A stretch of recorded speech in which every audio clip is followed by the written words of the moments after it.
British advanced pain clinic నొప్పి మాయం surgery దూరం ఫర్ అపాయింట్మెంట్స్ 9155515563.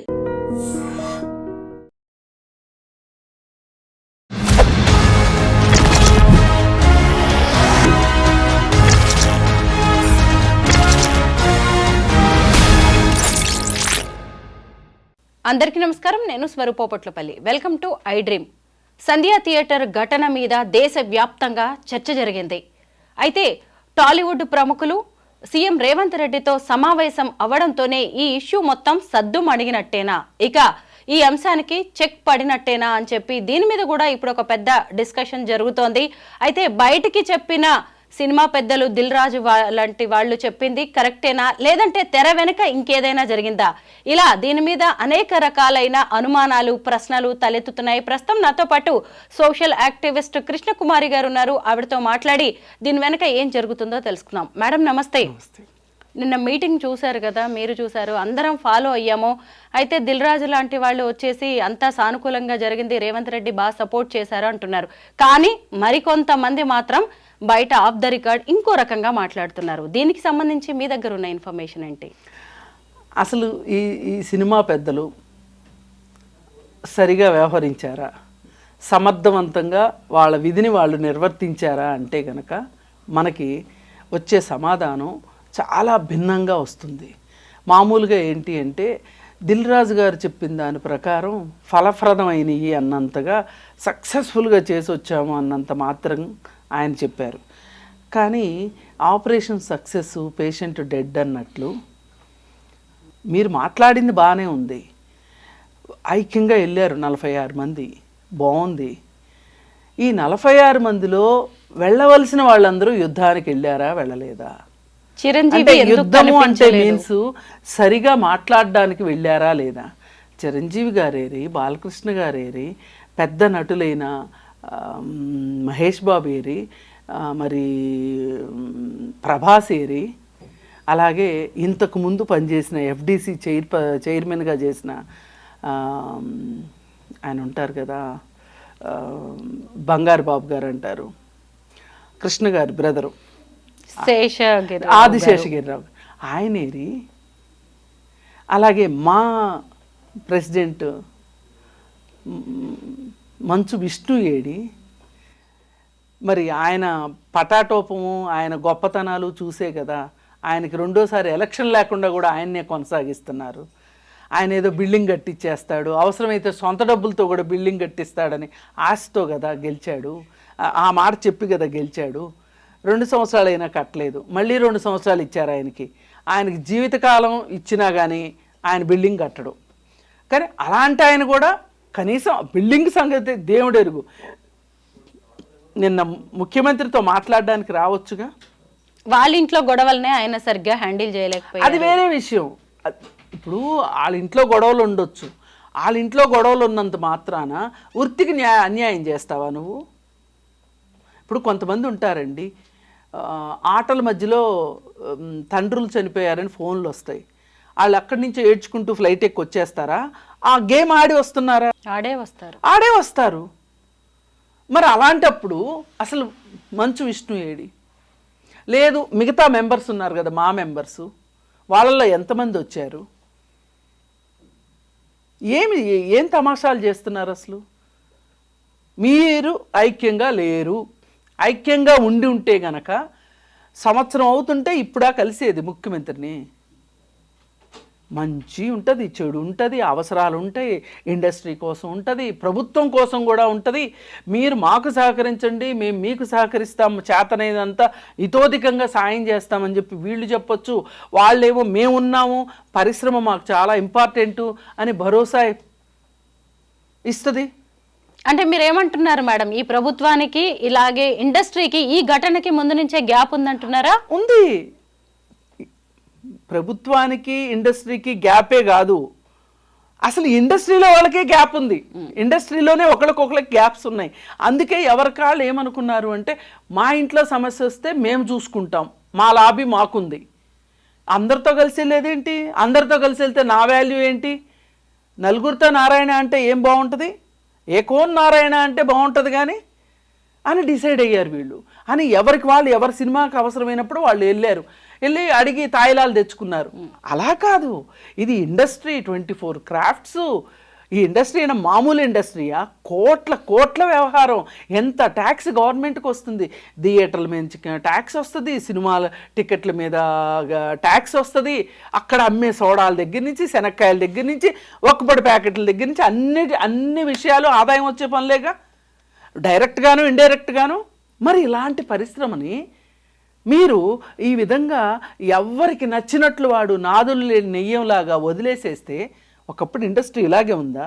ఇండస్ట్రీ పెద్దలు ఇలాగే ఉన్నారా? లేరు కదా. మరి మీరెందుకు ఇలా ఉన్నారు? సరే ఉన్నారు, అయిపోయింది.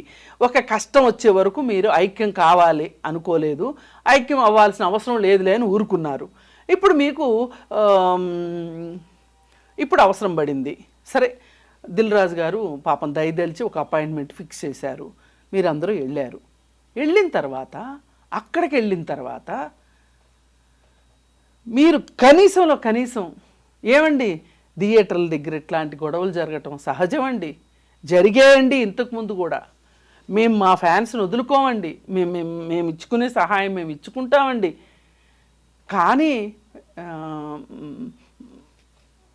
లేదు, ప్రెస్కి ఇవ్వకపోయినా పర్వాలేదు, కనీసం మన ఆత్మతృప్తి కోసమైనా మాట్లాడాలి కదా. అంటే ఈ మొత్తం మొదలైన దగ్గర నుంచి ఇప్పటి వరకు నా ఉద్దేశంలో 11th ముద్దాయి అల్లు అర్జున్. 11th ముద్దాయిని ఒక టెర్రరిస్ట్ని పట్టుకున్నట్లు ఇంట్లోకి వెళ్ళి పట్టుకుని రావాల్సిన అవసరం ఏమొచ్చింది? రమ్మంటే రాడా? ఆయన ఏమన్నా పారిపోతానని చెప్పాడా మీకేమన్నా? ఆయన ఏమన్నా టికెట్ కొనుక్కున్నాడా వేరే దేశానికి? వెళ్ళాడు కదా. అసలు ఈ ఘటన జరగటానికి ప్రభుత్వం వైపు నుంచి వైఫల్యాల్ని కప్పిపుచ్చుకోవటం కోసమే ప్రభుత్వం పెద్దలు వాళ్ళ ఇష్టారీతిని ప్రెస్ మీట్లు పెట్టి అసెంబ్లీలో ఇష్టం వచ్చినట్టు మాట్లాడారు. ఈ పరిస్థితి ఎందుకు వచ్చిందని మీరు కనీసం ఆలోచన చేసుకుంటున్నారా? ఎందుకు వచ్చిందంటే మీ అందరి మధ్యలో ఐక్యత లేదు కాబట్టి రెండో వాళ్ళకి ఈ మాత్రం అవకాశం దొరికింది. సరే, దొరికింది, వెళ్ళారు, మాట్లాడారు, అయిపోయింది, బయటకు వచ్చారు. బయటకు వచ్చిన తర్వాత అసలు వీళ్ళు నిజంగా ఇంత ఐక్యంగా వెళ్ళారు కదా, ఈ ఐక్యత ఇలాగే కొనసాగుతుంది కావనసు అనుకుంటే బయటికి రాగానే వాళ్ళ రంగులు మళ్ళీ చూపించారు. మేము విడిగానే ఉంటాము, మేమేం కలిసి ఉండము, మాకు కలిసి ఉంటే ఏంటి లాభం, విడివిడిగా ఉంటేనే ఎవరికి వాళ్ళకి వ్యక్తిగత లాభాలు ఉంటాయి, ఇక్కడ మిగతా అంతా గాలికి పోయినా పర్వాలేదు అన్నట్లు ఒక్కొక్కళ్ళు ఒక్కొక్క స్టేట్మెంటు. అసలు మీటింగ్కి వెళ్ళనోళ్ళు స్టేట్మెంట్లు, వెళ్ళోళ్ళంటే వెళ్ళిన ఉత్సాహంలో ఇచ్చారు స్టేట్మెంట్లు అంటే అర్థం ఉంది. వెళ్ళనోళ్ళు మాట్లాడేసేసి ఇప్పుడు దగ్గుపాటి సురేష్ బాబు ఇంట్లో ఉన్నట్టుంటే ఎట్టా కుదురుతుంది, బయట కూడా కొంచెం ఒళ్ళు దగ్గర పెట్టుకోవాలి, జాగ్రత్త పెట్టుకోవాలన్నట్లు ఆయన ఇంట్లో పిల్లలు ఎంత ఒళ్ళు జాగ్రత్త పెట్టుకుని ఉంటున్నారు. గురువింద గింజల్లాగా మాట్లాడితే కుదరదు. పిల్లలన్నాక, పెద్దలన్నాక, మనుషులన్నాక తప్పులు చేయటం సహజం. కాకపోతే తప్పులు పొరపాట్లు తెలుసుకుని దిద్దుకోమని చెప్తారు ఎవరైనా, తప్పులు చేయకుండా ఉండమని ఎవరూ చెప్పరు. అసలు చెయ్యని వాళ్ళు ఉంటారంటే ఆశ్చర్యం. అసలు తప్పులే చేయలేదు అంటే ఏం పని చేయలేనట్లు లెక్క. పని అంటూ చేస్తే తప్పులు ఒప్పులు అన్నీ దొరుకుతాయి కదా, ఆ మాత్రం జ్ఞానం ఉండక్కర్లా. అంటే మేము విడివిడి అని చెప్పి చెప్పాలని ప్రయత్నం అన్నమాట. అందుకని మమ్మల్ని దీనిలో కలపకండి, మాకిచ్చే ఇన్సెంటివ్లో లేక మాకిచ్చే రాయితీలో మాకు విడిగానే మా ప్యాకేజీ మాకే అని మాట్లాడినట్లుంది. ఇప్పుడు పిల్లలు అన్నాక ఎవరి పిల్లలని తప్పులు చేస్తారు కదా, వాళ్ళ అబ్బాయి తప్పు చేశాడు కదా అని చెప్పి మీరు వాళ్ళు ఇలా మాట్లాడితే రేపు మీ అబ్బాయి తప్పు చేసినప్పుడు, ఇప్పుడు చిరంజీవి గారు ఒక మాట చెప్పారు, చెడు చెవులో చెప్పు, నిజం బజార్లో చెప్పు అని. మరి ఈయన అంతగా అయితే అల్లు అర్జున్ ఇంటికి వెళ్ళి, నానా ఇట్లా ఉంటే కాదు, ఏమన్నా నీకు ఇలా రోడ్ షో అది చేసుకుంటూ వెళ్ళావు కదా, అలా చేయకుండా ఉండాల్సింది, నీకు కొంచెం యాటిట్యూడ్ ఎక్కువైందని ఎవరెవరో అన్నారు నాతోటి, అది మంచిది కాదు, ఒక పెదనాన్నలాగానో ఒక చుట్టంలాగానో చెప్పుంటే ఎంత బాగుండేది. చెప్పకుండా రోడ్డు మీదకి వచ్చి మాట్లాడతారా? అందుకే వీళ్ళు ఎవరికి వారే యమునా తీరే అన్నట్లు ఉన్నారు. చట్టం తన పని తాను చేసుకుపోతుంది. నేను సీఎంగా ఉన్నన్ని రోజులు కూడా బెనిఫిట్ షోస్ ఉండవు, టికెట్ల పెంపు ఉండవు అన్న తర్వాత మళ్ళీ ఈ టాలీవుడ్ పెద్దలతో సీఎం రేవంత్ రెడ్డి మీటింగ్ ఎందుకు జరిగిందంటారు? అలాగే ఎఫ్డీసీ చైర్మన్గా సడన్గా దిల్ రాజు గారు ఎందుకు ఎంట్రీ ఇచ్చారు? అంటే దిల్ రాజు గారిని ఎఫ్డీసీ చైర్మన్గా చేసి చాలా రోజులైంది, 10 రోజులు 15 రోజులు అయింది. అయితే ఆయన నేను ప్రమాణ స్వీకారం నా పుట్టినరోజు నాడే చేసుకుంటాను అని చెప్పి ఆయన ఈ లోపు మధ్యలో అమెరికా వెళ్ళొచ్చారు. అయితే ఈయన అమెరికా వెళ్ళేటప్పటికే నాకు ఐడియా ఉన్నంత వరకు, if I am not wrong, ఈ థియేటర్ గొడవ మొదలైంది. మరి ఇండస్ట్రీలో ఇంత రగడ జరుగుతూ ఉంటే, ఇంత ఇబ్బంది ఉంటే అమెరికా ఎందుకు వెళ్ళినట్లు? సరిదిద్దాలి కదా. నీకు ఎఫ్డీసీ చైర్మన్, నువ్వు ప్రమాణ స్వీకారం చేసినా చేయకపోయినా నిన్ను అనౌన్స్ చేశారు అంటే ఆ బాధ్యతలో నువ్వు ఉండొచ్చు కదా. అన్ని రోజులు ఆగి సీఎంని కలవడం ఏంటి అంటే ఇప్పుడు వీళ్ళ సినిమాలు ఉన్నాయి. సంక్రాంతికి వస్తున్నా, మహారాజ్, ఇలాంటి సినిమాలు ఉన్నాయి. వీటి కోసం అని చెప్పి వీళ్ళు ఇప్పుడు వెళ్ళి మళ్ళీ కొంచెం వాళ్ళని దువ్వుతున్నారు. అయితే నేనేమంటానంటే, సరే ఇవి కూడా అవసరాలే, కాదని అనట్లేదు. మీరు సమాజానికి ఉపయోగపడండి, సమాజం దగ్గర నుంచి మీరు డబ్బులు తీసుకోండి, తప్పులేదు. ఇన్నాళ్ళు మీకు ఎవరో చెప్పకపోయి ఉండొచ్చు, మీరు సామాజిక కార్యక్రమాల్లో పాల్గొనాలి, దీని మీద సెస్ వేస్తాము, ఆ సెస్ తోటే గురుకులాలకి ఆ డబ్బులు ఇవ్వటం జరుగుతుంది, అది ఇది అని చెప్పి వాళ్ళు కూడా అడిగారు. వీళ్ళు కూడా మేము చేస్తామన్నారు. అంతవరకు బాగానే ఉంది. మరి వీళ్ళు ఇస్తున్న కలర్ ఏంటంటే బయట ఏమంటే, మరి బెనిఫిట్ షోలు వాటి గురించి ఏమన్నారు ఆయన అంటే, అసలు ఆయన పెద్ద వేదాంతిలాగా, ఏంటండి బెనిఫిట్ షోల గురించి అడుగుతారు, అది చాలా చిన్న విషయం, పెద్ద విషయాలు వేరే ఉన్నాయి. పెద్ద విషయాలు అంటే ఏంటి? మీ సినిమా రిలీజ్లా, మీకు కావాల్సిన రాయితీలా? వీళ్ళంట ఇంత స్వార్థపరులు. వీళ్ళు హైదరాబాద్ని ఇంటర్నేషనల్ సినిమా హబ్బుగా చేస్తారంట. బాలీవుడ్, హాలీవుడ్ సినిమాలు ఇక్కడే షూటింగ్ జరుగుతాయి. అవును. పైగా ఆ వెళ్ళిన వాళ్ళలో 48 మందిలో ఒక్క మహిళ లేదు. ఒక్క మహిళ లేదు. దీని గురించి ఎవ్వరికి చింత లేదు.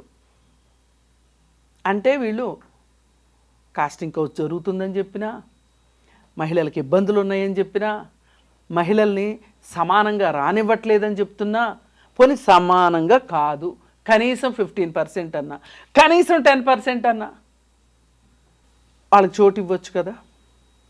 వీళ్ళ స్థానాలు ఎక్కడ తక్కువ అవుతాయేమోనని చెప్పి ఇప్పుడు అక్కడేమీ 50 మందే రమ్మని అనలా. వెళ్ళొచ్చు. సరే మిమ్మల్ని నన్ను తీసుకెళ్ళమంటే ఎలాగో తీసుకెళ్ళరు అనుకోండి, ఇండస్ట్రీలో ఉన్న వాళ్ళని తీసుకెళ్ళొచ్చు కదా. అంటే వీళ్ళు ఏ మాత్రం మారరు. వీళ్ళు ఇంతే.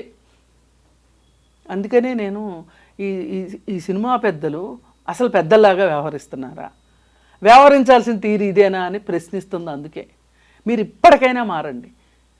దాసరి నారాయణరావు గారు ఉండగా ఇదే సందర్భంలో ఉంటే గనక ఎంత ధైర్యం అండి.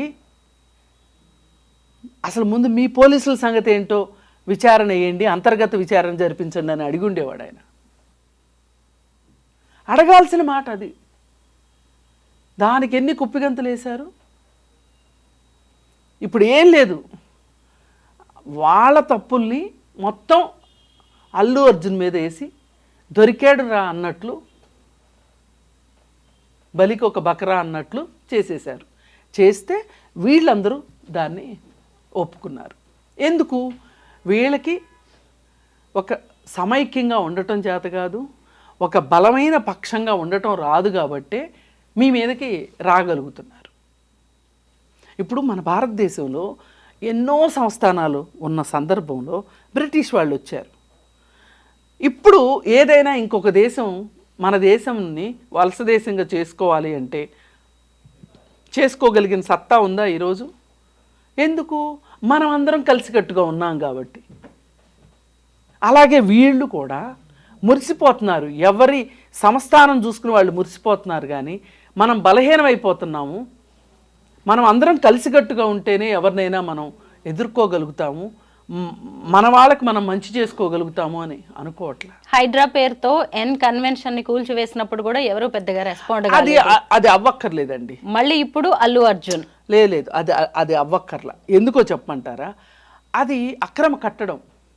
అక్కడ చాలా ఉల్లంఘనలు జరిగినాయి. ఆ అక్రమ కట్టడాన్ని సక్రమ కట్టడంగా చేసుకోవటానికి ఆయన ఆల్రెడీ ఒక అప్లికేషన్ పెట్టుకుంటే అది తిరస్కరణకి గురయ్యింది. అది ఎప్పటి నుంచో అక్కడ కొలతలు వేయించుకోమని చెప్పి గవర్నమెంట్ కోర్టు ఆదేశించినా కానీ ఆయన కావాలని చేసుకోలేదు. కాకపోతే ఆ కోపం ఏమీ లేదు, మీరు చేశారని నేనేమి మొహం మార్చుకుని కూర్చోలేదు, నేను సంతోషంగానే ఉన్నాను, మీతో స్నేహానికి నేను సయ్యే అనుకుంటా అనే ఒక ఉద్దేశం కోసం నిన్న నాగార్జున గారు వెళ్ళారు తప్పితే ఈ ఇష్యూల కోసం వెళ్ళలా. కరెక్టే, ఆయన అందుకు వెళ్ళారు. అవును, ఎవరిది వాళ్ళకే ఉంది. నిన్నటి మీటింగ్లో ఎవరి ఎజెండా వాళ్ళకు ఉంది. ఇప్పుడు పెద్దలు అంటే అలా వ్యవహరించడానికి వీల్లేదు. ఒక కలెక్టివ్ ఎజెండాతో వెళ్ళాలి అక్కడికి. ఆ కలెక్టివ్ ఎజెండా లేదు. ఎందుకు లేదు అంటే వీళ్ళు అసలు అందరూ కలిసి కూర్చున్నది ఎప్పుడు? కూర్చోరు కదా. అందుకని కనీసం ఇప్పుడైనా దిల్ రాజు గారి నేతృత్వంలో అలాంటిది ఒకటి జరిగితేనే ఈ ఇండస్ట్రీ మీదకి ఎవరంటే వాళ్ళు రాళ్ళు వేయకుండా ఉంటారు.